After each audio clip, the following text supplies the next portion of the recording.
Great. So good morning, good afternoon, and good evening, everyone, and welcome to today's quantitative history webinar. I'm Sijie, and it's really a great pleasure for me to moderate today's session. And today we are very honored to have Professor Neil Cummins join with us to share his latest research on historical religiosity in England. And Professor Cummins is a professor of economic history at the London School of Economics, and his research lies at the intersection of big data and economic history with a focus on long-term demographic and economic change. And he has published extensively on fertility, mortality, intergenerational mobility, marriage, and so on, using large-scale historical data to explore the origins of the modern world. So we are very looking forward to listening to his new exciting research today. And we are equally fortunate to have Professor Ji Li, Associate Professor of History at HKU School of Modern Languages and Cultures, NIHSS, joining us as today's discussant. And we believe that Professor Li's expertise in religious and social history will definitely enrich our understanding for today's topic. So as for today's format, Professor Cummins will begin with a 1-hour presentation, followed by a 15-minute discussion led by Professor Li, and we will then open the floor for a 10-minute Q&A session. So for all of our audience, if you have any questions, please just feel free to submit your questions via the Q&A box. Okay, so now without further ado, please join me in welcoming Professor Neil Cummins. And Neil, the floor is yours. Thank you. I'm muted. Great start for me. Okay, thank you. Thanks, CJ. Thanks, Chang, for this great invitation to speak to you. Let me share my screen.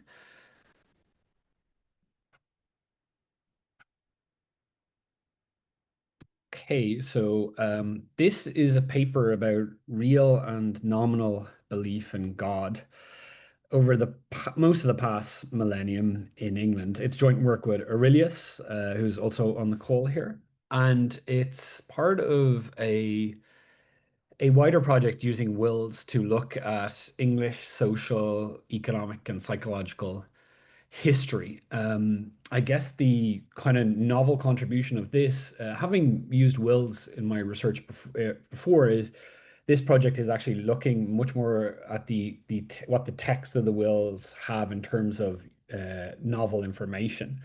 And one of the kind of reasons to look at religiosity is that this has been looked at by historians before. Historians have long used, in particular, the preambles to wills as evidence for or against a rise or decline or the kind of religiosity that we see in England. Usually, that work is based on smaller samples and fairly kind of crude categorizations of the wills being either traditional or Protestant or reformist.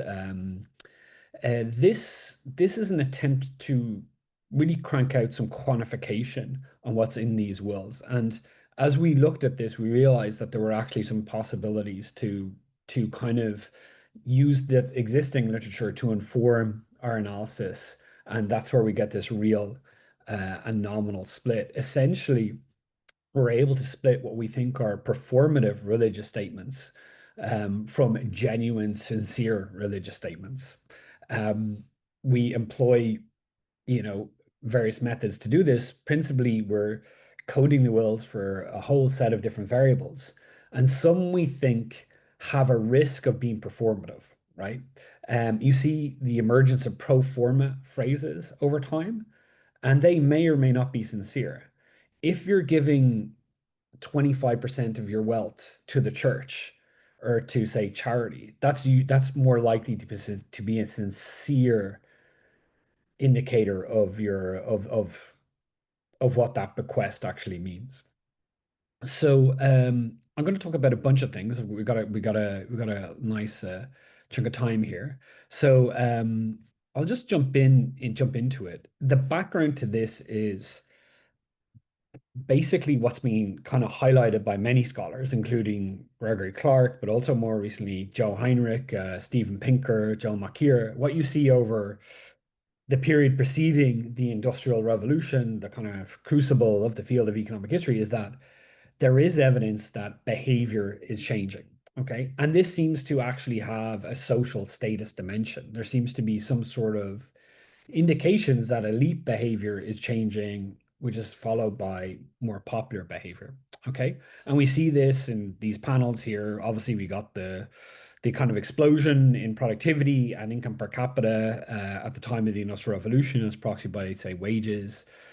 We have changes in demography, fundamental aspects of life and death. And we have educational kind of measures changing as well in terms of literacy and numeracy. What's also kind of remarkable is the long run decline in violence, such as things like um, deaths from battle, but also just everything we have in homicide. And this is kind of not a controversial kind of empirical picture, as most on the call will realize. And what you see for elites is an earlier transition in some of these metrics. I would point to longevity, lifespan, age of death seems to rise earlier for elites than for the rest of the population. Violence seems to be declining quite starkly as well in the 15th century, and also fertility rates are going down. So all of this is a behavioral revolution that we see in all of these measures that seems to also predate the kind of origin of growth. So these these things seem to have a social status dimension, and that's kind of interesting as well, the way humans have mimetic kind of behavior as well. But what we see when we get with religion, you also see a huge change in behavior, and we're kind of very well aware of this. People take religion seriously. It's at the core, or used to be at the core of many people's lives, until say recently. And this is another aspect of behavior that has changed in line with all these other variables. And what's happened there has been there seems to be a general in Western societies decline of superstition, a decline in a belief in some creator God, um, and seems to kind of go around broadly with the Enlightenment and the scientific revolution. Um, I personally I grew up with the rise of kind of Richard Dawkins style kind of militant atheism, which seems to actually be kind of reversing somewhat amongst the youth. But there's these changes in religiosity over time that we want to look at. And in economics and economic history, there's been a growing literature on the kind of importance of religiosity.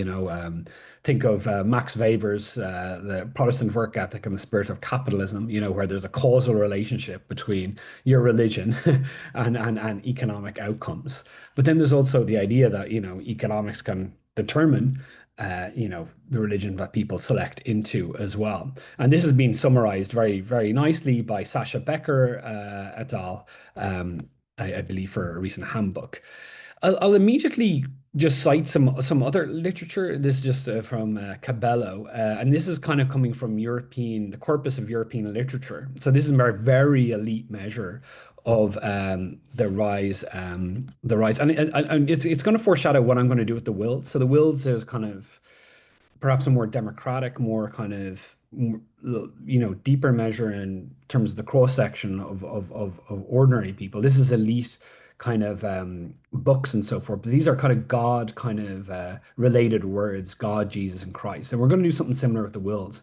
But we actually find a very similar pattern. You see this kind of rise and then kind of somewhat of a decline over this kind of like around the apex of the 17th century. And so what what's going on here is we're going to argue is more superficial and perhaps performative. And there's limited actual sincere information that you can get from this in the wills. The books are slightly different, but that's just something that's been out there that I want to kind of immediately flag. So there are people kind of having these thoughts at the same time. So what I'm going to do today is introduce you to some of the ideas behind this, but look at the extent to which religiosity has changed over the long term, and then maybe think about what some of the correlates are. And the data source for this is going to be these last will and testaments. And so for more than the past 1,000 years, we actually got ancient wills for the ancient world, Greece and Rome. You have wills that typically direct the direction of a testator's assets upon death. Okay. And what's interesting about these is if you look at them, they have an enormous amount of very colorful information. They have a lot of information on family, on religious inclinations. That's very surprising to the modern reader because wills in 20th century, 21st century England and the US tend to be perfunctory, pro forma legal documents that are stripped of any emotion whatsoever and that are basically useless for the kind of analysis that we're going to use these much more emotionally informative wills that come from the English past. So we're going to talk about the wills in a moment, but I should immediately flag just the debates from history on the Reformation. So there still is this debate about what happened during the Reformation. What was the character of the English Reformation in terms of religious change? So there's this debate whether it was really a kind of an automatic result of a kind of a dying traditional religion, that there's this kind of groundswell from the ground up, so that when Henry, in 1530 enacts the Act of Supremacy, and you see the dissolution of the monasteries, that this is not happening, in a vacuum. It's actually basically the killing off of a dying traditional church. So that this was actually the traditional view amongst historians, which has been kind of usurped of late by people like Eamon Duffy, who wrote The Stripping of the Altars, who really sees the church as being very, very healthy with a large amount of popular belief at around about 1530 before the elite top-down change that occurs. And he even notices bounces back in the kind of character of religion. So this is still actually kind of controversial. So I think like the work here can actually speak to this debate, and I'll kind of come back to this. But I mean, this kind of structure kind of gives us a kind of similar kind of question that we get in a lot of questions in economic history. Say the literature on institutions, for example. Like, is it the case that you can have top-down social and cultural change on a culture, or does the culture need to be receptive to it? And what's the kind of directionality of this change? So I think the kind of Reformation kind of just slots into this kind of, is it top down or bottom up institution, cultural kind of milieu, that actually is kind of one of the big identification challenges for people working on development, for example. And this is these are the books which are only like really like only like less than the Marshall book on the right here, which kind of gives you the kind of you know kind of counters Duffy's kind of revisionist kind of interpretation. And they're actually relatively recent. So this debate is very kind of alive and kind of maybe reach an apex in 2017 for the 500th anniversary of Martin Luther's um, moment. uh, so historians have, and this is kind of why with this project on wills we started with the God question, because there actually is a literature on this. In fact, Duffy in The Stripping of the Altars uses wills and the preambles to wills to directly argue his point that traditional religious fervor was alive and well on the eve of the English Reformation. This goes back to Dickens in the 1960s. I think I'll show you some of that data in a moment, but it's so important, I think, in terms of an empirical base, because it's the best document we have of what people were contemplating as they contemplated their death and their soul passing in to the next life. That actually it dominates the debates. The evidence will dominates the debates about the English Reformation, and so guess what? It's been severely critiqued. And what you get here is some really kind of very deep dive analysis, Pete Burgess, but also Alsop, who I'll quote in a moment, who really critique what the sincerity of these documents are. So this is kind of from Dickens.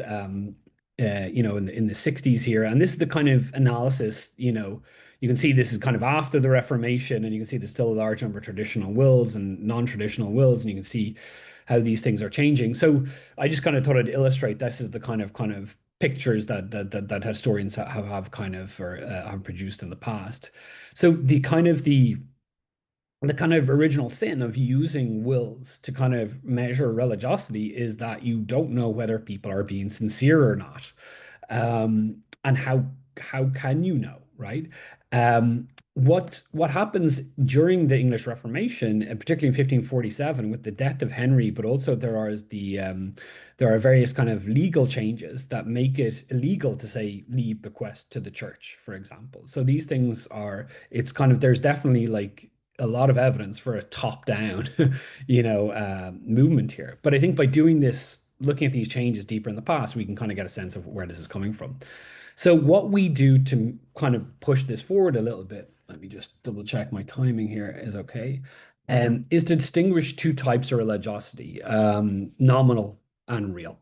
Okay, so the concern that religious statements aren't truly sincere, I think, comes from this idea that in a culture that where you have various, say, taboos, and a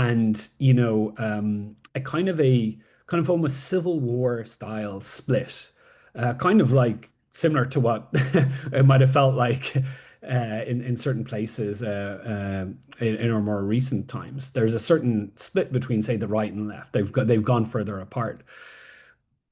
The left or the right seems to kind of, or whoever in the Civil War demands kind of declarative gestures of fealty towards their ideology. So you see this all throughout history. So military salutes are a very direct measure of, hierarchy, status, and obligation. Okay, who you're taking orders from. The phrase "Long live the king." Okay, like people shouting that's declaring yourself to be part of domineering culture. Heil Hitler, these kind of phrases become ubiquitous at certain times because they really mean something, right? And people say them not because they necessarily fully believe them, but if they don't say them, other people will notice and it will cost them. Okay. Other examples of this, North Korea and Kim Jong-un, Soviet Russia and Stalin. Okay. And you might see other kind of more softer kind of measures of this, like cultural, with bowing and handshakes, condemning terrorist acts, which became, a big thing for the in growing up with the IRA and Sinn Féin. That was kind of a subtle kind of declaration of which side you're on, whether someone condemned a kind of the latest bombing or wherever. And another kind of issue would be, does God in pre-industrial England um, fit this pattern? And so that's kind of the logic, and I'm gonna take you through that in a moment. And I'm gonna tell you how we do it. But there's going to be some suspense here. I'm told there's no questions as we go along, so this must be very frustrating for most of you. Let me move this so you can actually see what's on the screen. Um, this is an example of the kind of data that's out there. There are millions of existing English wills. The goal when we started this project was to kind of build a sample in the millions, or at least the hundreds of thousands. It turns out this is kind of harder than you might imagine. So, so what we've done is built on around 26,000 wills and 8,000 will extracts. I think we've got slightly more wills now, maybe 36,000, and we envisage doubling this potentially with some other sources that might come online by the end of the summer. So the kind of first kind of question that arises, after me leading you right up to the river here, and about this real nominal distinction, hold on, I'm going to tell you about that later. But I just want to talk about will makers and who they are first. So in a related paper with Justin Colson, Gregory Clark, and Patrick Wallace, we actually triangulate all existing will indices with new canny population estimates to infer the will making rate. And so what's interesting, just in terms of the selection issues here, will makers are always a small proportion of all English, and these are adult deaths. So there may be 20%, maybe 40% or so, just under 40% of men in its peak in the 17th, 19th century. But what you see is that this is mainly an artifact of surviving wills. We can only, so it's very much a lower bound. If you look within the character of these earlier wills, say from the London Court of Hustings, they're kind of wealthier, certainly wealthier than average, but they're certainly well representative, I think, of a slice of the English. And if you think about, say, a normal distribution, we're kind of sampling here probably the top 40%, we think. And we can kind of do things to infer what the non-observed part of the population is going to be doing.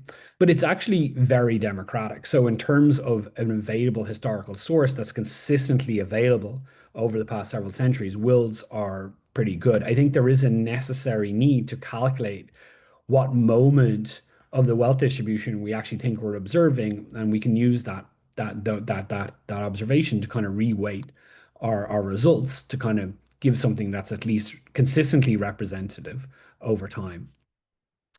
And this is we can see the will making rate by sex here.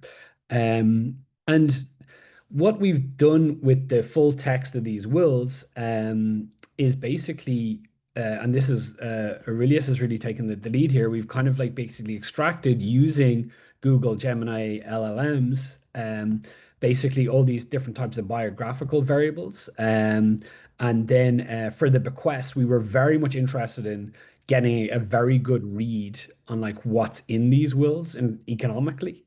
So we can always control for the wealth of the will, and we're also interested in inequality. So we've kind of calculated, we've kind of looked for 330 different item categories, and we've also had like a lot of kind of price evidence that's in the wills as well, which has been kind of good. And what we see here is this is just a pie chart here, not a pie chart, but a share chart over time of the types of things that you see in these wills. I just immediately point out, you see like here's currency being mentioned, but also large kind of places for land, as well as I'll point out real estate as well. Yeah, and livestock. You can see that that's kind of quite big in this period. So you can see all this like interesting information, weapons, of course. Shakespeare leaves many of his friends, one of his friends, I think, a sword. And leaves his wife famously his second best bed. And we have the values of these items, so we're able to work out just how rich these testators are, but crucially, we're able to also work out the direction of their assets. One of the things we're going to use to identify whether someone is sincerely religious is by looking at how much of their estate they're leaving to the church, or leaving to charity or to the poor of the parish. We can see here that inequality really explodes around the time of the Industrial Revolution. And this is kind of an interesting update to Lindert's 1986 paper on unequal English wealth, which we talk about at length in another paper.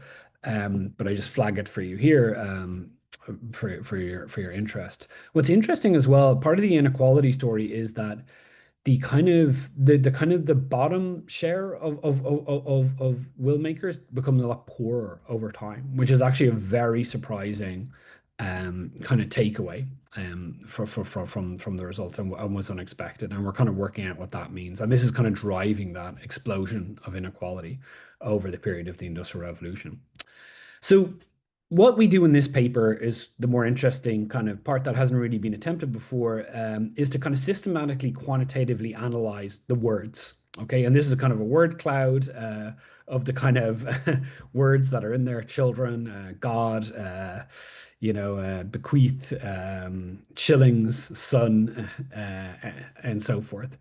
And we can kind of just look at like different aspects of word change over time. We can tokenize the text. We can apply natural language processing and look at n-grams for common phrases.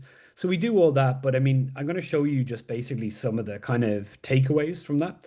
One of the things that's a concern if you're kind of focused on 20th century wills is the fact, are these things just junk? There's no information. They're just pro forma. They're Word document templates, or you go to a notary and he just fills out the same will for everybody. Okay. So it turns out we can actually find this um like in the data. I'll come back to that slide I just skipped in a moment, but one of the you can just like read through the wills and see that some phrases just become ubiquitous over time. So by the time you get to the year, say 1600, 80% of wills start with the phrase, "In the name of God, amen." Okay. And then this is the last will and testament takes a bit longer till it takes a little bit like 1850s to emerge. But you can just see there's a kind of a growing kind of formulaic structure coming in. But if you go back to this earlier period, there's no formula. And you can see that quantitatively by tokenizing the text and calculating phrases using n-gram strings of words and summing them. This is kind of an example that they're usually very entertaining to read, but this is kind of an example of a will. Okay, this will does not mention God. And it's Richard Arundel Knight, July 8th, 1470. My body to be buried in the chapel of Our Lady in the Abbey of Rochester. I will that my executors find one man who will, for the good of my soul, shall go to the court of Rome, to the Holy Land, to the sepulchre of our Lord. I'll skip the Latin. In Germany, as soon as they well can provide him after my decease. I will that my goods be equally divided between my daughters, Philippa, Joanna, and Eleanor. Now, it's a pretty sparse will in terms of economic information. He's a knight. You've got some locational information. He doesn't mention God, but this is a religious will. Okay. So, in terms of just kind of like understanding kind of religiosity, you can't just code it for whether a will mentions God or not. This would score 0. And then all those wills in 1700 that just start with the pro forma phrase "in the name of God, amen" would be marked as religious wills. So you have to go into this with a kind of more flexible kind of approach. And this is exactly, I mentioned Alsop earlier, this is exactly what the historians note. They basically focused on preambles. The literature focused on coding preambles, whether they measured God, Jesus, or the saints. And Alsop points out, she says the preambles of some wills for ardent Christians were perfunctory, while their devotion was readily apparent in the phraseology used later in the Testaments. So one way we get at real versus nominal is that we think that the preamble is likely nominal. This is like the dominant culture. You need to express fealty. In Protestant England, you need to begin your will in the name of God, amen. Okay, you have to do that, whether you believe it or not, and that's what people do. Okay, but later in the will, that's much more the part where you're free to speak about God or not speak about God or Jesus or the saints or the church, um, because that's really much more your sincere statement. So that's one of the first parts, and we'll come back to that later on. So I kind of wanted to replicate just what some of the kind of the character of these kind of wills are over time. You can see that like the Richard Arundel's 1417 will is called as godless, but it's a very religious will in that he wants to endow someone to go pray for his soul in Rome. But you can see how saints kind of really declines over time, and that's kind of well known. Um, One thing with these wills that's interesting is that the early ones are very much concerned with burial. So one of the big empirical takeaway from this project is that these are primarily burial documents um, in the kind of 14th and 15th century. And what I would point out here, and this is going to be really important for interpreting what we do later in the paper, is that this is just declining all of the time from around 1300 on, or 1350, let's say. And it's just secularly declining, consistent decline. It looks like this is just changing. And long before any 1530 reformation or active supremacy. Um, so I want to just give you some sense of what the wills say, and this will give you a feeling for what we actually do in the kind of more kind of involved part of the paper later on. Here you see the proportion of the wills with the phrase God, and this kind of is going to follow the kind of in the name of God, amen. This is the last will and testament. You can see that the splitting it, as I said, by the preamble and the rest of the will. So we call the preamble the first third of the will, and this is the last two thirds of the will. You can see that there's very different patterns. You can see that this rises, stays flat, and then just declines.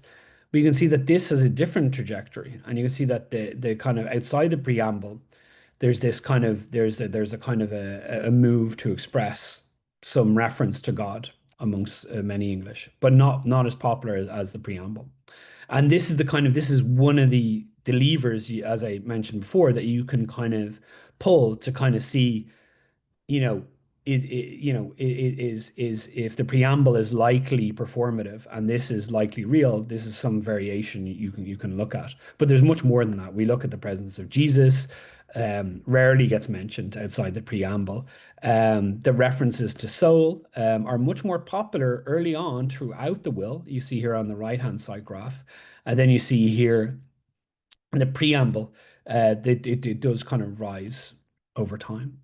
And then also the cult of the saints. This is a little bit messy because I'm kind of worried about London merchants naming streets, and my code is our code is picking up streets and saints in intermingled. So I'd interpret this as being cautious, but regardless, it does show somewhat of a decline over time. Reference to churches as well, kind of declines over time. You see it rises, then declines, which is interesting. I'd also point out that it rises, but then declines, seems to decline before 1530, before the Reformation. And then you can see here also a decline outside the preamble for churches here as well. So one of the kind of interesting patterns that emerges from this is that, the kind of nominal religiosity, just in a simple sense, does the will mention God? You can actually find a hinge point for when that starts to decline. And if you wanted to write this paper, it's presented to you. There's a quote from Adam Smith, which is a good way to motivate an analysis. And you can see that science is the great antidote to the poison of enthusiasm and superstition.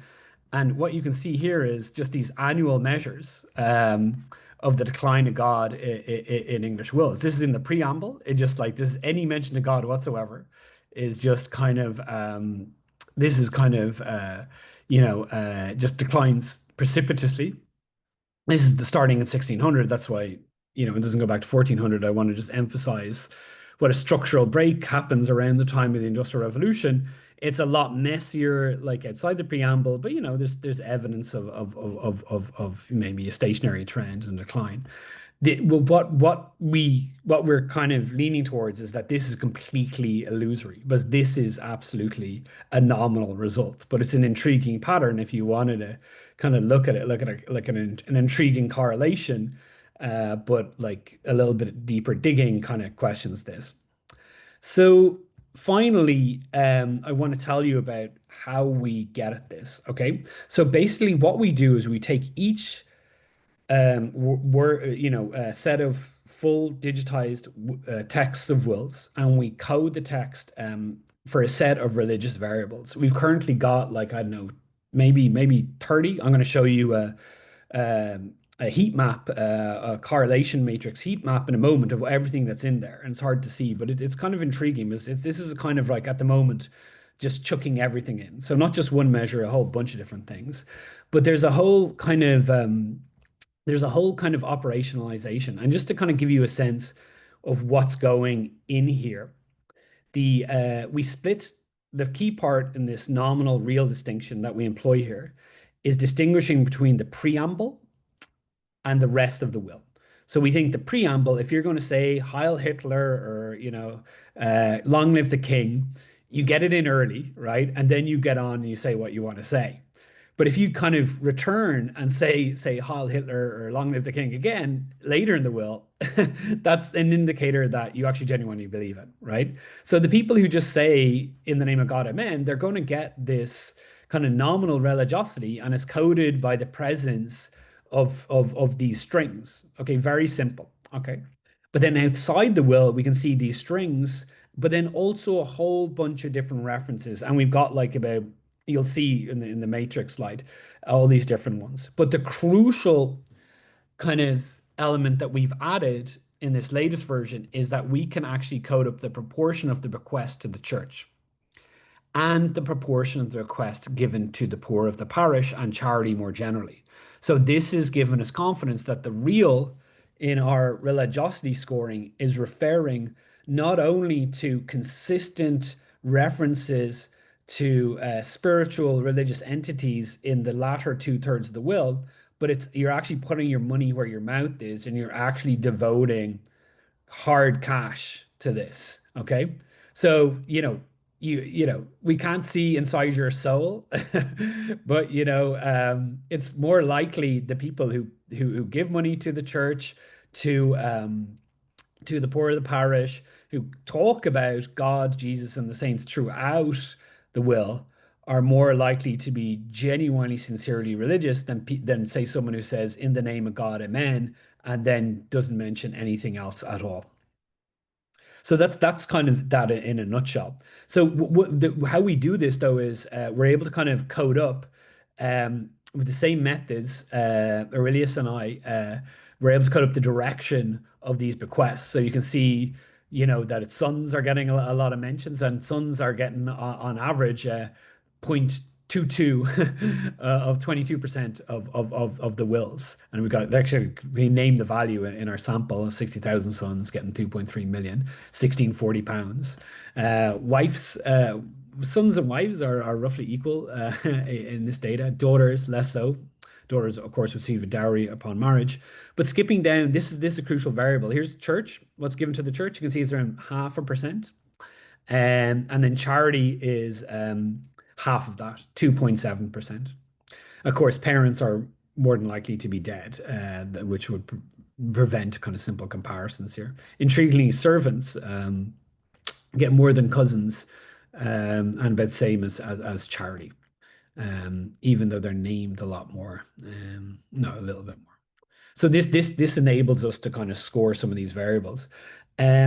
So that's one of the key variables going into this real measure of religiosity. And it's just interesting to see, because I've alluded to the fact that the Chantries Act of 1547 made bequests to the church more or less illegal. And it was a big part of traditional religion, the cult of the saints, to pay for your for masses to be performed, and for the poor to pray for your soul, and masses to be sung as well. So that's declining mechanically, we think, in a top down. So if we see a break point of 1547, that's consistent with the kind of top down kind of institutions as are the fundamental source of all growth type interpretation.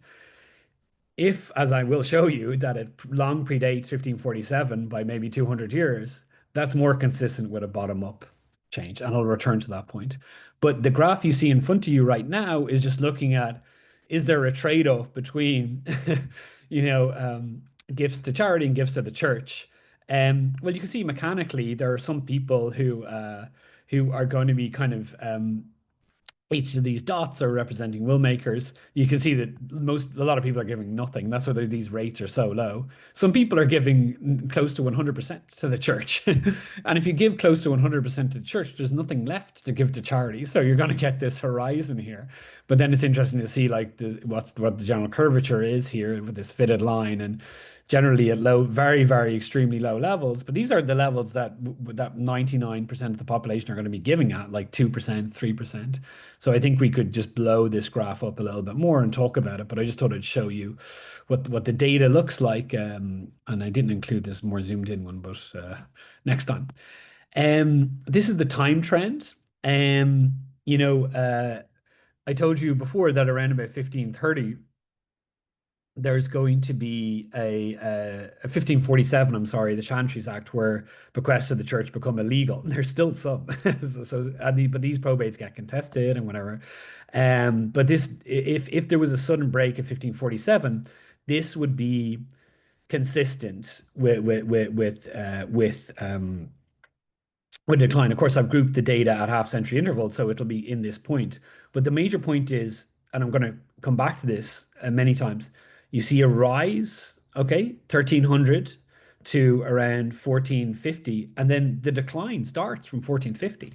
So you can see that on the eve of the English Reformation, this is relatively healthy. So you can see why Eamon Duffy might read wills and see that there's a very healthy traditional religion, but it's actually what you miss if you don't have the long time trend is that this has risen and it's now declining.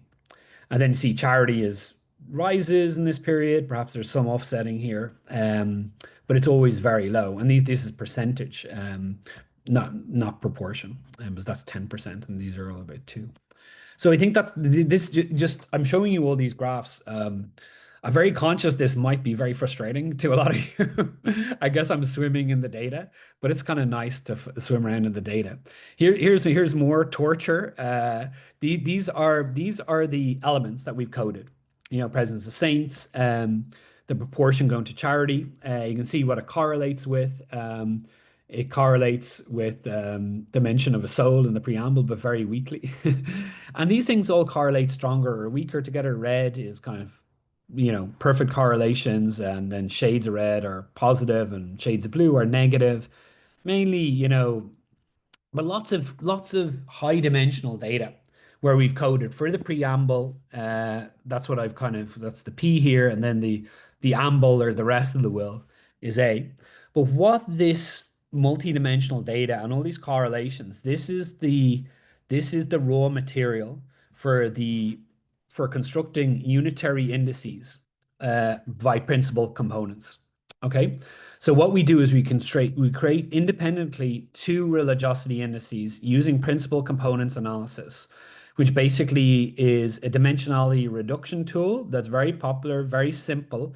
The mathematics are very well understood, and is well understood. We understand the principles of this very well. And what we do is for the nominal, it's just the preamble capturing those declarative formulaic statements, and the real is the rest of the will capturing genuine non-formulaic sentiment in the rest of the will, and real transfers to the church and charity. And we construct them both using PCA.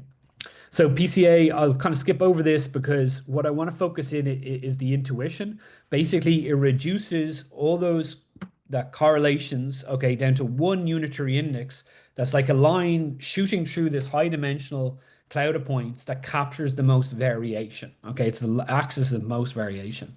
Okay, and what we do is then we have an index. It gives us a number, and so what we kind of do is we just have a look at what kind of scoring of the index makes sense. The nominal index is scored 0 to 100, and why? Because it is truncated. There's lots of zeros, there's lots of ones, so 0 to 100 makes sense. Whereas the real index has a normal distribution. And so what we do for that is that we actually just normalize it to have mean 100 and a standard deviation of 15.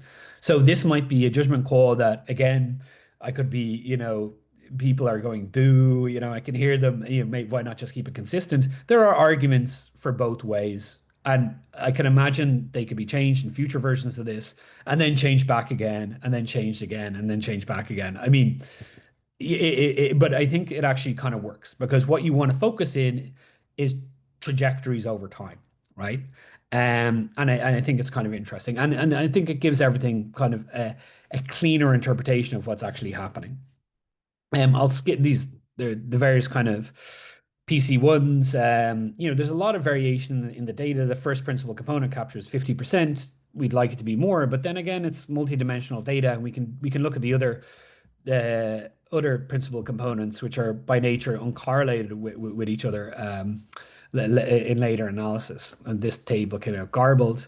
But I want to show you the results. But before I get to the results, I want to show you some examples of will. This is kind of someone who's not particularly nominally religious, but is very much really religious. So he doesn't have any performative statements in the preamble. Okay, it's a short will, but you can see Almighty God, Jesus Christ, my body to laid in the parish church. This is a really religious guy. And remember, though, this is like 0 to 100. So he's kind of somewhat religious, but not completely. This is like mean 100, standard deviation of 15. So if you've met someone with an IQ of 194, let me assure you haven't. That person doesn't exist. But this is a person with a real religious IQ of 194.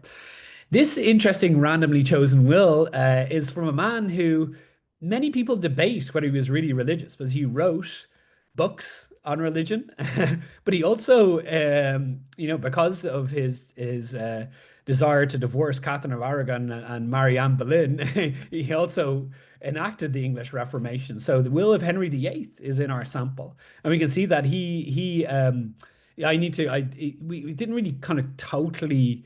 I think some of these numbers are bouncing around, but we do score him as having genuine religiosity. And I pick out some religious bequests and mentioning a saint for this period. Although this is referencing an institution, so things can be tightened up there. But it's interesting to see Henry play such an important role here. So this is what we get. These are the distributions. As I said before, it's kind of somewhat truncated. So the nominal religiosity is scored 0 to 100. And these are the distributions changing over time, right? From say red in the 1300s to dark blue in the 1800s. And then you can also see the much wider variance in real religiosity.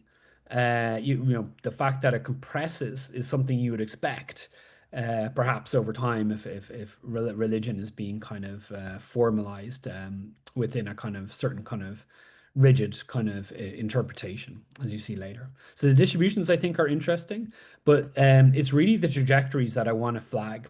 So the nominal religiosity really kind of, the reason I spend so much time on the God is God, it captures that essentially. Is God mentioned or not? You see it rise before the English Reformation, stay high, and then it declines, coincident with the Industrial Revolution and the Enlightenment. But real religiosity has a much different pattern. Real religiosity has a very intriguing rise, which I'll finish on in the earlier period, around the time of the Black Death. And then it has this early decline. And I already foreshadowed this. This is 1550 here. Remember, 1547 is the Chantries Act making bequests to the church illegal, and the top-down imposition of making the English Protestant when they maybe wanted to hold on to their old Catholic habits, saints, Mary, Mass, icons, and so forth, gifts to the church. It's declining. So I think like you understand now why the historical literature is contested, because Eamon Duffy is interpreting this as the church is alive and well, right? But that's the level. It looks good. It's the level it was in 1300, but it's declining, right? So if we're kind of thinking about, projecting forward, there seems to be something happening here that long predates the official time of the English Reformation. And I think that is just coming very simply from what's in these wills. And also it's just interesting that you can see where these kind of contradictions come from. This is the correlation between real and nominal religiosity over time, as we measure both for each will, right? And you can see that nominal is real in the earlier period, and then it's become slightly negative. And what I think is going on here is that people, when it turns negative, people know that in the name of God, amen, is a throwaway statement, and people who are sincerely religious want to speak a sincere expression of that sentiment as we go forward in time. So this is why the nominal real the distinction is so crucial. And just using the preamble to distinguish religiosity, I think will give you a false read on what's going on here. Okay, so I put these on the same graph. I'm going to tease them out now. I think in the interest of time, I'll skip over this. This is what I want you to focus on. These are the same data I saw before, but these are annual measures. So you can see just how noisy the data is year to year. And there's the smoothed line. The last graph I showed you was over half century. That's what our data can support. But it's nice just to see the raw data. And it just emphasizes, again, you can see a kind of an illusion that religiosity is declining in 1750 because people just stopped declaring it. But I think that's more because the culture has shifted. It's okay to be non-religious in the Enlightenment in England and not, and you see that will makers just stop with this perfunctory statement. But actually, real religiosity in terms of the latter part of the world is actually flat during this period. So I think that's an intriguing kind of fact, I think. But the kind of real takeaway from this paper is this decline in real religiosity that precedes the English Reformation. Okay. So if this decline amongst will makers, okay, was happening in the mid 1500s, okay, then I think it would be evidence of top down because it's preceding it, at least as that blue line indicates. And I know that's a controversial reading of that cloud of points. I accept that. We are getting more data, don't you worry. This is kind of so it's more of a kind of a timing based argument for interpretation here. And this is just it blown up here again to emphasize these points. I'm going to talk about this rise because this is really exciting. I'm going to show you some new latest research on that. Big decline, and then kind of like a slower decline. That's kind of indicating that the decline of the mention of God is not actually a decline in real religiosity. And remember, the many great figures of the Enlightenment, such as Isaac Newton, were very religious. Malthus was a vicar, so it seems to be sincerely religious. So, I don't think that the English are losing their personal faith just yet. It takes until the Richard Dawkins in the 1990s and the God Delusion. Um, so like this is just the interpretation and just like linking back to the literature that I've already focused upon, and this is the schema. So I think like how I read this is that the timing indicates that the popular culture is kind of shifting. It's not the English Reformation is not a top-down cultural change. One of the kind of things I foreshadowed was we can link this to how rich people are. And what was happening in earlier versions of this paper was you were seeing very clear patterns with wealth.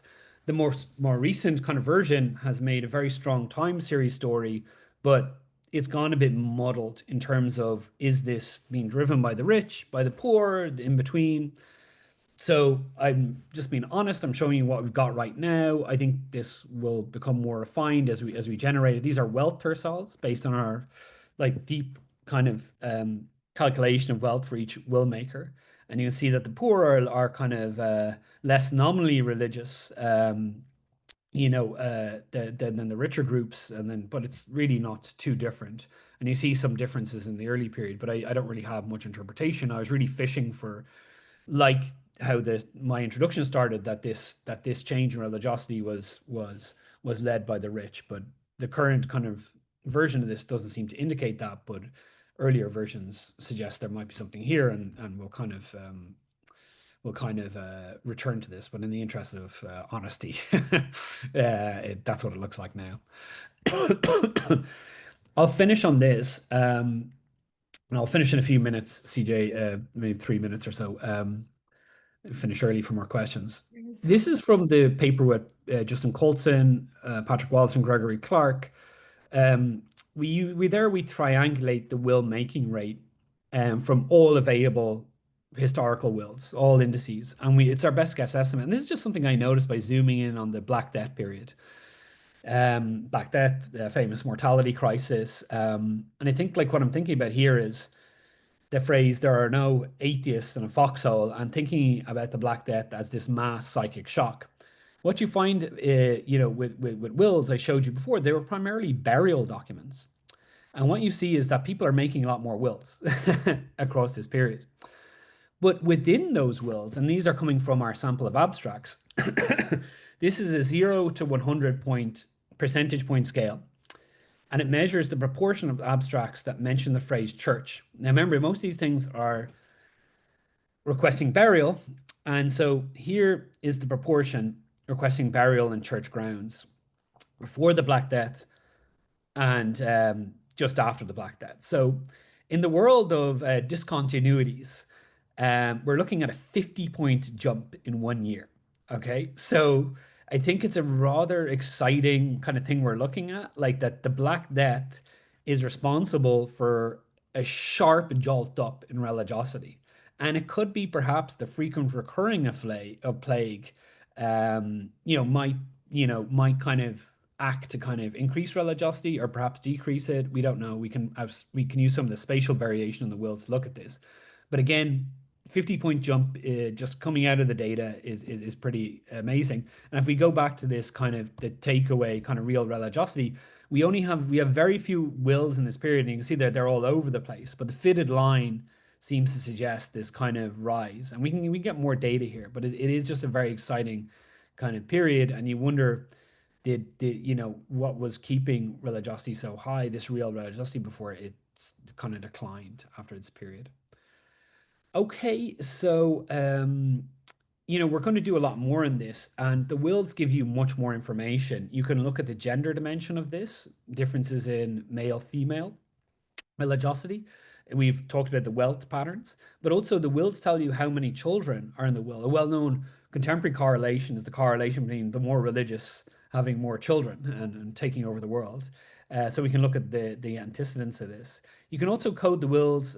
We were talking about this just beforehand for happiness, but also for affection and love.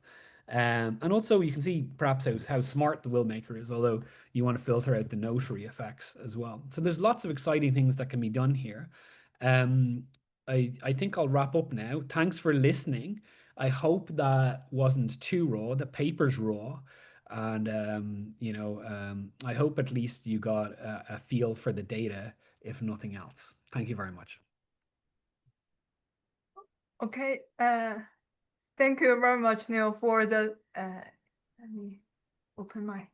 Okay, so thank you very much, Neil, for the very insightful presentation. And I think before we move on, please allow me to remind our audience again, if you have any questions, please just submit via the Q&A box. And now I think that we could begin our discussion, and I'd like to invite our discussant today, Professor Li, to share her thoughts and reflections on today's talk. Professor Li, over to you. Okay, thank you, Sijie, and thank you, Neil, for the fascinating research and presentation.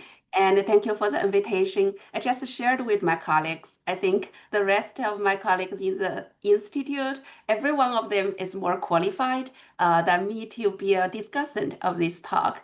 I know quantitative history here, the webinar has its own audience. So let me introduce a little bit about my own research. I'm a historian of social history, religious history, especially history of Christianity in China. That said, I don't use quantitative methods in my own research. So from this project, you can see Neil deals with like over 30,000 wills in this project, and I deal with 3 letters in my first book. So, but still, I find a lot of common methods we used for either for the large scale projects or a very small scale research case study. For example, my first book, I textual analyzed 3 letters written by Chinese Catholic women to their Catholic priest, foreign priest. I did calculate like how many characters they wrote all together and the frequency of the words, such as God, Jesus, Sacred Heart. So those, of course, the letters are in Chinese. So I did count how many times they used the vocabularies, the religious words, vocabularies in their own letters. So I think it's very interesting. Of course, my own purpose is to see the religiosity of these women and also the literacy and how did they learn to read and write. And then from this starting point, I can go to see the bigger picture about Christianity, Catholic missions in Manchuria. So I think there is a very interesting point we can, especially for our students, scholars in the Chinese academia. So we still have two fields. One is for the very quantitative approach to study society, religion, and big historical changes. Another one is a more conventional approach in historical research. I remember last year or the year before last, I organized a postgraduate forum, invited several scholars and students. they are using totally different research methods. One is from the history department, more conventional way. They use the texts, historical documents, materials. Another one, most of them from the economic history background or from our business school. So in the Chinese media, especially, or the social media, especially in recent years, there are a lot of debates between these different approaches. But I find it's very interesting, and there should be a dialogue between the two groups of different approaches, research methods. So I think I find Neil's research and this project extremely interesting and inspiring. Even though I don't do the large scale, I usually choose focus on a very specific group of people, an event, or a very particular location, a village, a community. So because of my research, my books are usually like commented as part of, as a kind of micro history. So I do micro, and this research with a large scale of data set is another side, another approach. So the difference of the research skills for the micro-historians, we are always asked, challenged by the question, how representative is your case study? And you have to justify your research. And of course, one of the very common answer is, especially in Chinese history, individuals, ordinary people, they have been overlooked in many mainstream historical narratives. So it's making them, ordinary people, grassroots society, grassroots communities become visible, and linking these small figures and events to the broad canvas of global history is very meaningful and important. And also, one microhistorian says that choices about a scale, both geographic and temporal, greatly affect what we see. Shifting the scale can change the stories we tell in very illuminating ways. So I think this is exactly the same we can use to understand this project and Neil's fascinating research. So back to the research itself, I found there are three parts inspired me a lot. The first one is about the variables, real belief, nominal belief. In Chinese, we call 信 or 不信. So this is actually a question I also got from my study about Catholic missionaries and Chinese Catholics. But how can we, even if no matter you are dealing with like over 30,000 like wills, or you are dealing with several letters, it's almost impossible for us to tell whether this, for example, this particular person believe it or not. So there is no way for us. We have to examine like their religiosity from their behaviors. So I think no matter behaviors, performance, or the words Neil used, performative and sincere, I think there is a very, very close relationship between your performance, your behavior, and your religiosity. And in Chinese context, very interesting for the Catholic missions from the early 19th century, because before that, we have a long time, almost a century-long prohibition of open missions in China. So from the early 19th century, more and more Catholic missions, they returned to China. So for example, there is a group of French Society of Foreign Missions of Paris. I worked with their archives. So if you read these church records, it's very interesting. For example, the regulations for missionaries in Manchuria mission, they have very, very detailed regulations to ask these missionaries to pay attention to local converts' ritual behaviors. So there are a lot of trivial details, regulations, for example, like during the Eucharist. So the local peasants, converts usually are very ignorant. They just put the piece of bread in their mouth. So the rules, they asked the missionaries to teach the local converts how to perform it in the ritual in a correct way. And they cannot just chew the piece of bread. They have to let it melt in their mouth. So this is very details, but we can see how the Catholic Church pay attention to the behaviors and linked it to the sincerity, the religiosity of local converts. So, and also for Protestant missionaries in China, we have a term we call rice Christian. So since the late 19th century, because of famine, natural disaster, a lot of Chinese converts, they converted to Christianity for food, for rice. So they are grouped and called rice Christian. We also have another term called tofu, the bean curd, the tofu crust, because the tofu is the texture is very soft. So saying that this group of Christians, Chinese converts, are very easy to like give up their belief. So there are a lot of link. We can say the performance and behavior and religiosity. So for this particular project, I'm very curious, Neil. Maybe next time you can show us a real whale, the English whale, what it looks like. I'm very curious for the historian always working with manuscripts. So I'm very curious, especially for our audience, including myself. We have no idea, have very little knowledge about that part of history. So maybe you can show us what the English whale you worked with is. And also, as the preamble is very important, provides the core component of your data and analysis. I'm very curious about the format of the whale, especially the preamble, because I work with church records. For example, the annual reports from the missionaries, they are requested by the church. So every single missionary, Catholic missionary, they have to fill in a form, annual report, and submit to the church, the headquarters. So for my own research, I collected all the Manchuria mission, the annual reports from the mid-19th century until the early 20th century.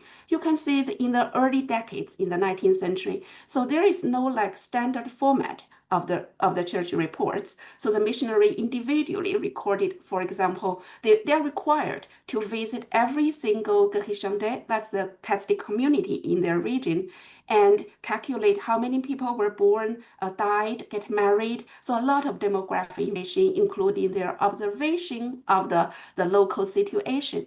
But later on, like maybe because of popularity of printing culture or something, so the church, they actually print out a format. There is a new format of the annual reports, and each missionary just fill in the number.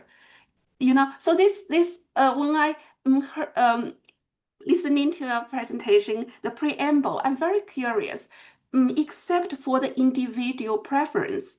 And I want to talk about God, or because I'm not that religious anymore, I don't care about God anymore. So except for that personal preferences, choices, is there any other factors that can affect the changes, the format maybe, or of the preambles? So this, and also in this part, the bequests to the church. There is a one table you showed us. So for example, the money and the deceased, they choose to donate to the church or leave them to their children. I didn't. Can you maybe elaborate a little bit more? We can see the increase of maybe the bequests to the church from the data, but compared to the other portions of the inheritance, I'm not sure the money. So the portion of this parent is passed away, like this individual decide to donate to church or leave to his children. So can you share a little bit more information about this? So the portions within a family, is there any changes?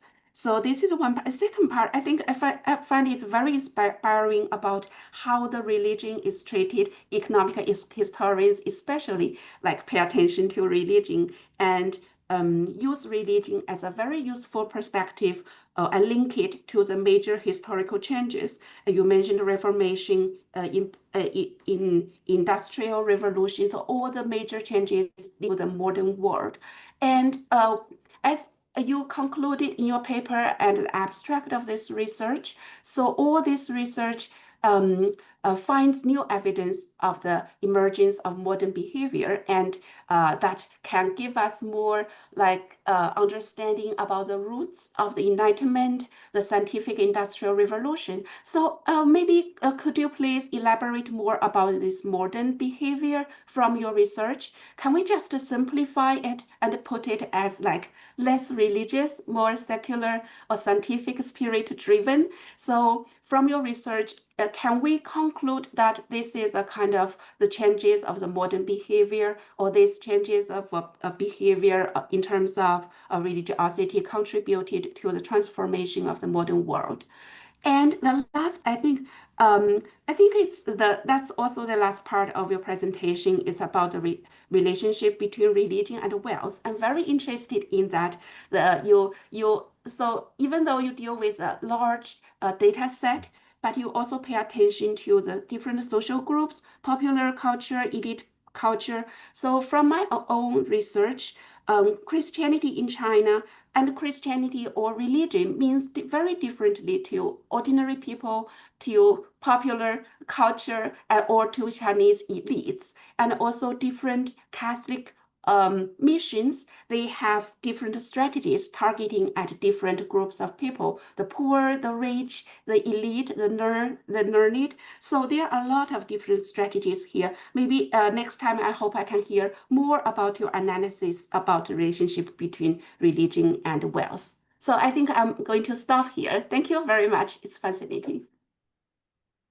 Thank you, Professor Li, for the engaging remarks. And would you like some time to respond to the points first now? No. I'd like to thank Professor Li. I mean, thank you so much. You gave me a lot, to think about. I think all your points are great. It's really interesting to hear about the overlaps in your own research. And I think that your questions, I think we're on the same page. I took some things. I think like some of the principal elements that I got from you were really a history of the use of formulaic phrases in the formula, like where that came from. And then there is a history, certain kind of books that described how to write the ideal will become popular in the 1550s and 50s. So it's not just happening without like evidence, and there is a literature on this.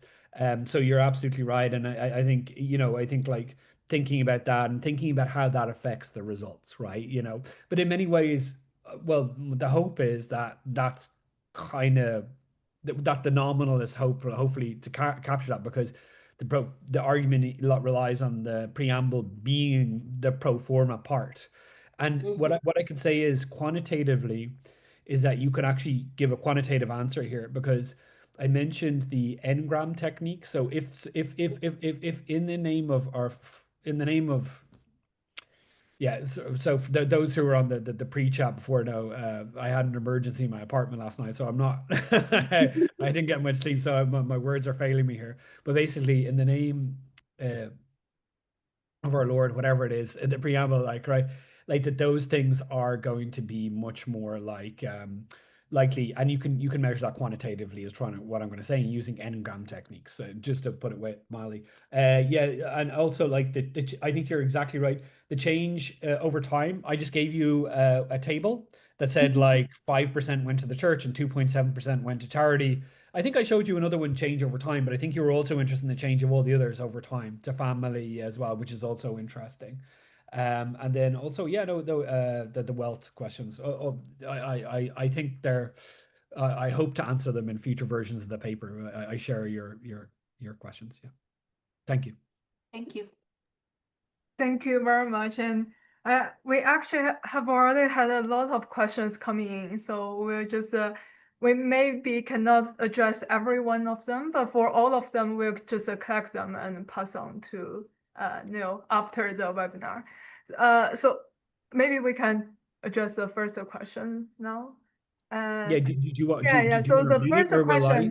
question, so the first question I think is also mentioned by Professor Li, that maybe you could show us a typical kind of will if you have. Yeah, I showed, well, I mean, I actually like, not only did I show it to you, I read it out. Yeah, no. I Do think you that mean? the picture, the original picture, maybe not the Oh yeah, text. no, I can. Okay, so basically, here's from a talk in Paris. I went to Paris to talk about inequality because that's what you talk about in Paris, right? So this Oh is yeah, Oh, this yeah, this is one. this yes, is yes. what they look like, but these are not the originals. This is from the Prerogative Court of Canterbury. These are copies of the original will, and these Mm, are these are kind of in very structured handwriting. In the name of God, Amen. I, mm, John Cummins of Dagenham in the county of Essex. I think that might be gent for gentleman, being well, you get the idea. If I got more sleep last night, I'd be able to read it. But that, yeah, that's what they look like. But if you're curious, you can go to the National Archives, and you can see they have a lot of wills. You can look at, like, you're going to get Shakespeare's original will, which is not. It's the handwritten, the kind of the original version, which has lots of juicy information about his relationship with his wife and so forth. So, and not yeah. not particularly religious. I should actually score his will in terms of religiosity. I forgot about that. I thought Henry VIII was pretty interesting. Well, we should do Shakespeare as well. Okay, yes. So the second question asks that is it possible to link bequests in wills to gifts during lifetime to test whether religiosity in wills was real, just reflecting real, consistent lifetime Yeah. Oh, religiosity. no, no, Yeah, I get yeah, Greg's question there. So, like, I mean, Pascal's wager is the idea that people would just, you know, you're going to die. There might be a God, there might not. Why not? Why not? Why not have some insurance? You know? And so, but the thing is, like, in aggregate, Pascal's wager um, because there'll be a distribution of people willing to take that bet, and because people care about other things, it'll still with measurement error. I know this doesn't satisfy historians, but it satisfies economists. With measurement error, you're just measuring belief with the Pascal's wager effect. So as long as that's constant over time, where the trajectory that matters and the scaling doesn't matter. But I think it's a good question. I mean, I think like I know that Patrick and Jing Wen at LSE are working on charity data. Like, I mean, if there's data out there, I think it'd be nice to do for a sample to see how consistent this is, because I think what you want to do is, like with the Henry VIII, you're saying this is a religious guy. He's got a real religious IQ of 130, which is pretty okay, right? And top kind of what would be top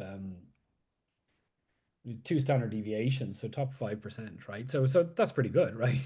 And so what like, and there is evidence that Henry was religious. I know it's contested, but there is evidence that he genuinely believed in God. So could you do something with data for the rest of the samples? But I don't know. I mean, like, that's the thing, is like the, the wills data I'm not picking wills uh, because for like, I'm picking words are failing me. Forgive me.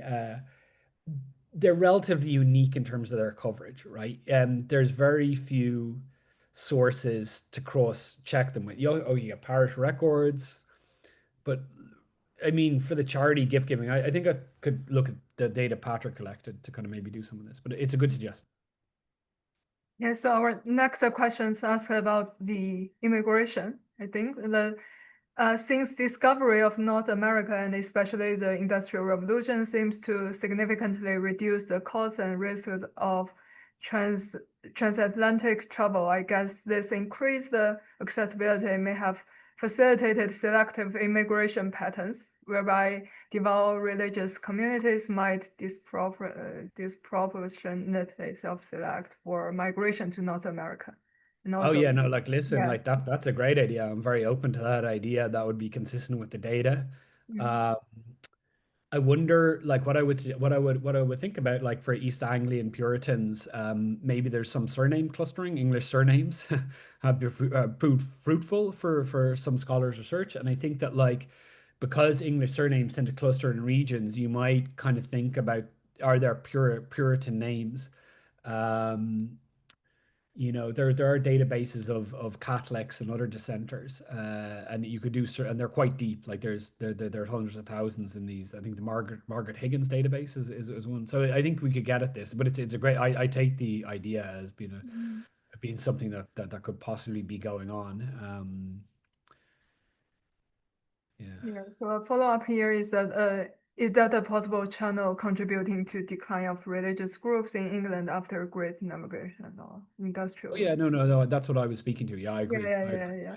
So, and the next question asks about the literacy rate. So what if the language of the wills did not reflect the religiosity of the will maker, but the scribes? Yeah. Yeah, no, and I think that is a concern, and it's a concern with Professor Lee's comments as well, that like to what degree are people just using a pro forma, and then or to what degree are people just hiring a literate scribe, and they might even be literate themselves. But the origin of these wills is that they're deathbed, they're usually spoken. Like the original art, again.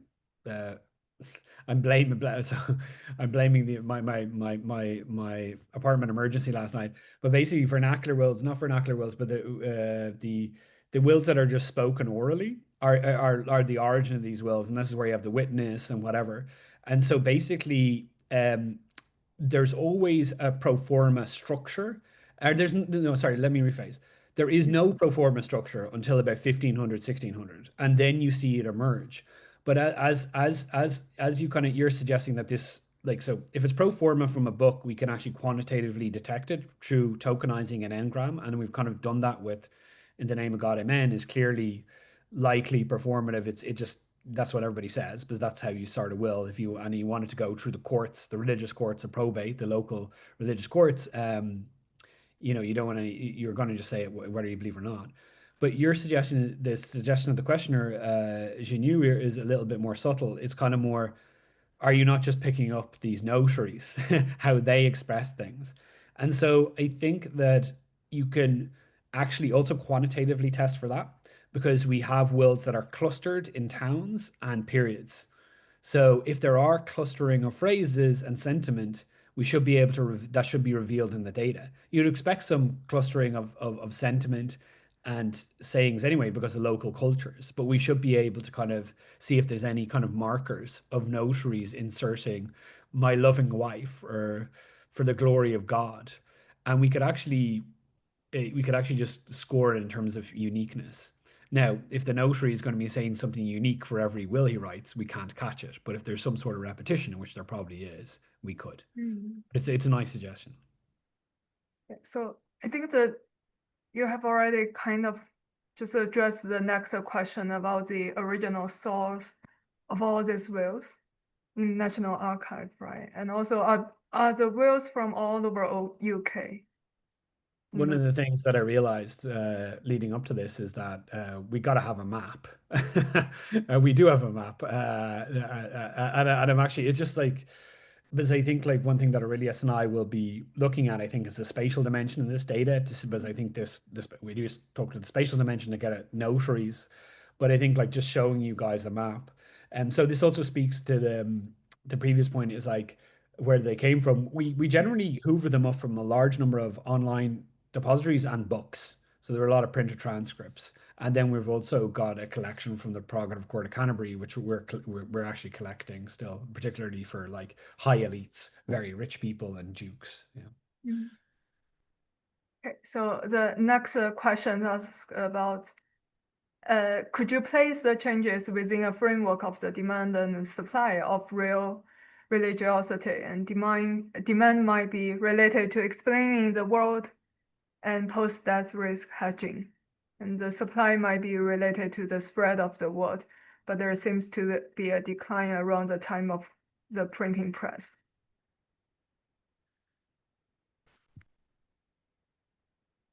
I'm just reading in here. I'm trying to understand it. Mm.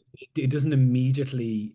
Could you place the changes within a framework of the demand and supply of real religiosity? Demand might be related to explain the world.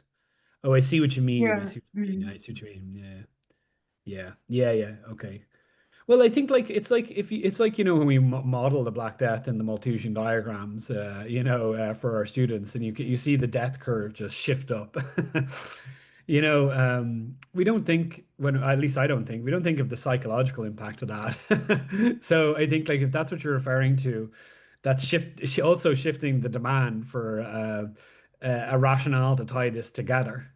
And it also might just shift the demand for a Pascal's wager. You might not sincerely believe, but it seems to be fairly real because you want to be buried in a church, which seems to be a fairly real thing.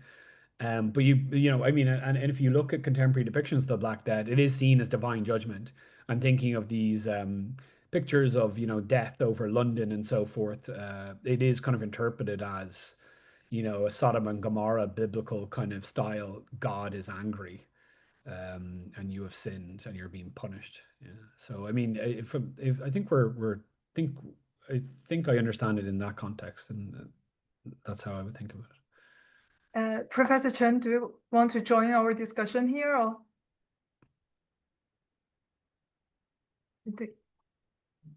Yeah, okay. Yeah, Yeah. Ziqie, thank you. Yeah. Neil, thank you very much for the wonderful presentation. It's great research. I've learned a lot. This is also a topic that I have spent a lot of time on over the last 10 years or so, but not exactly the same question or research. But I take I mean, one takeaway for me is that according to the nominal religiosity measure, then the decline of English religiosity happened after I mean, like almost 2 centuries after the Reformation.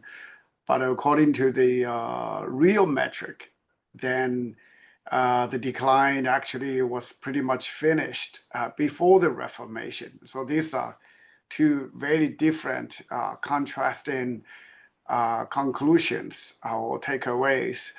How do you, I mean, I wonder how you would explain that. One thing that came to my mind is maybe the Renaissance, already had a big impact on the English society to cause real religiosity to really go down so much before the 16th century.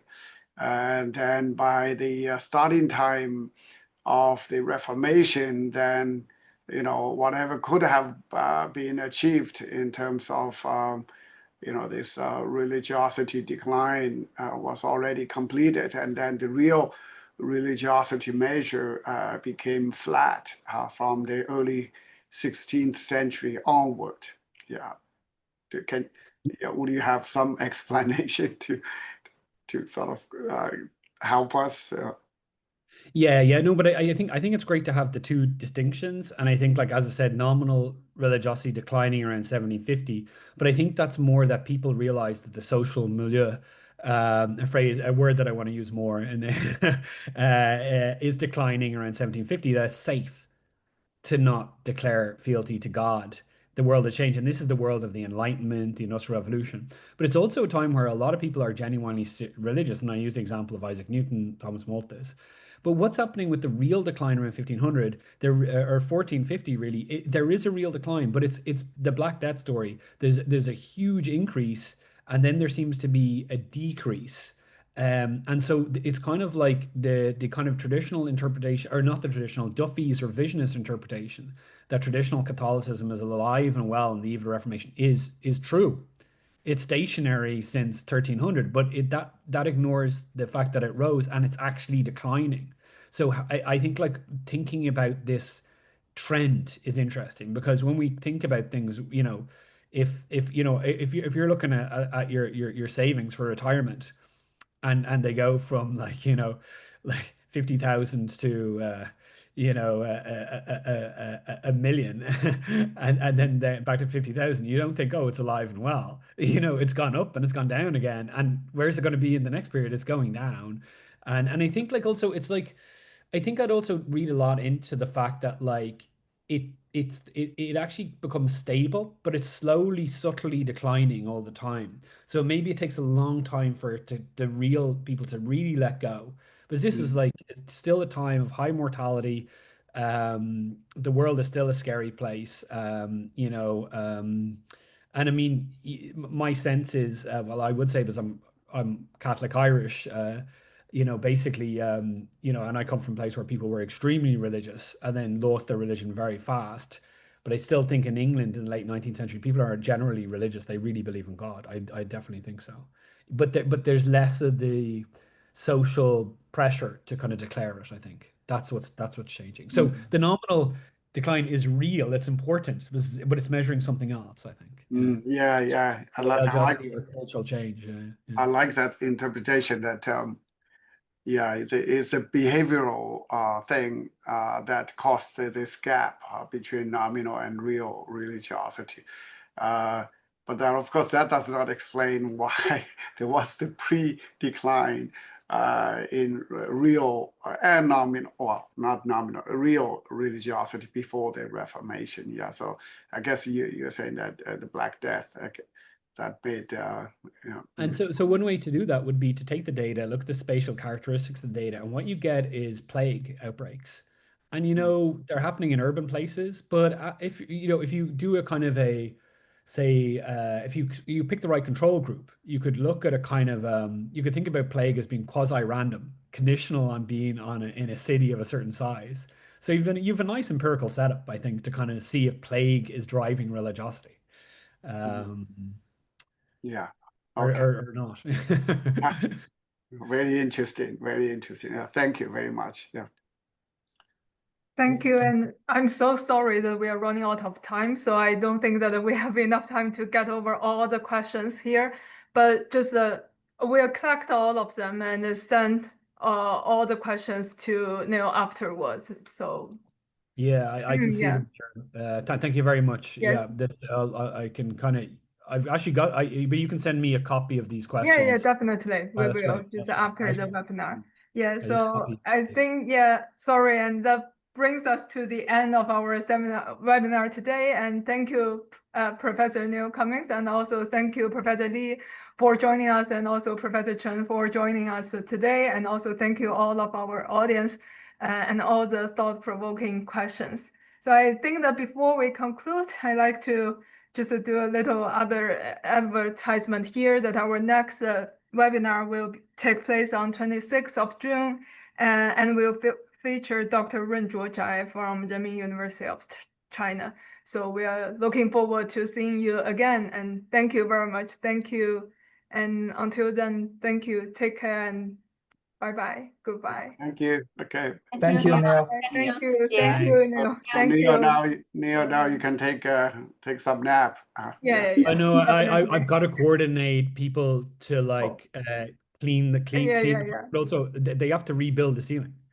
So it's major damage. I've got about 5 missed calls. But I was really glad that I did this because if I missed this, I would never have forgiven myself. So thank you so much. Thank you very much. I hope I made some sense. I wasn't 100%, but thanks a lot. Thank I hope to you. see you in person sometime soon. Yeah. See you.